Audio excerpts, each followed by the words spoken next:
एक समय की बात है। उत्तर भारत के एक छोटे से पहाड़ी गांव में एक बूढ़ा व्यक्ति रहता था। नाम था रामू। रामू का कोई नहीं था, न बीवी न बच्चे।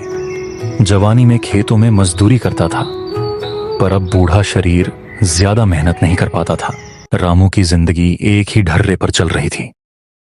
सुबह उठो, जंगल जाओ, लकड़ियां इकट्ठा करो और गांव में बेचकर 2 वक्त की रोटी जुटाओ। लेकिन इस सर्दियों में सब कुछ बदल गया था। जंगल सूखने लगे थे, लकड़ियां मिलना मुश्किल हो गया था। ये ठंड भी ना, ऊपर से ना लकड़ी ना खाना, कैसे कटेगी ये जिंदगी? उस दिन भी रामू सुबह से निकला था।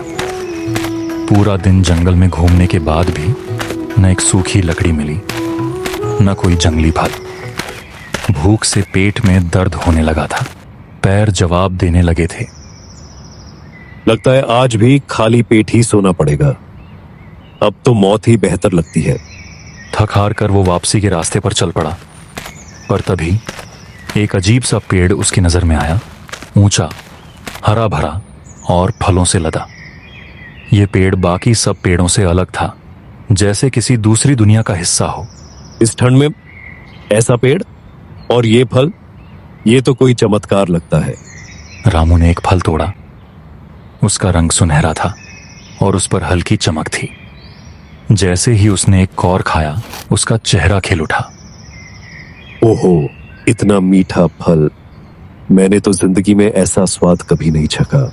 रामू ने 2-3 फल और खाए। भूख जैसे कहीं गायब हो गई हो, शरीर में फिर से जान आ गई। उसने पेड़ के तने को हाथ जोड़कर प्रणाम किया। भगवान तेरा लाख लाख शुक्र है, तूने मेरी पुकार सुन ली। रामू ने लालच नहीं किया। जितना जरूरत थी उतना ही लिया और कुछ फल झोली में रखकर घर की ओर चल पड़ा। अगली सुबह गांव वालों ने देखा कि रामू पहले से ज्यादा मजबूत और खुश नजर आ रहा था। सबने पूछा कि यह चमत्कार कैसे हुआ। पहले तो रामू चुप रहा, लेकिन फिर उसने वो पेड़ की बात सबको बता दी। गांव के लोग उस पेड़ को देखने गए, लेकिन वहां कोई पेड़ नहीं था। जहां रामू ने पेड़ देखा था, वहां बस एक चट्टान थी और एक छोटा सा तुलसी का पौधा।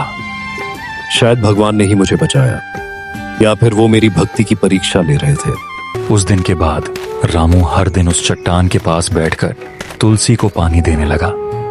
कहते हैं फिर वो कभी भूखा नहीं सोया।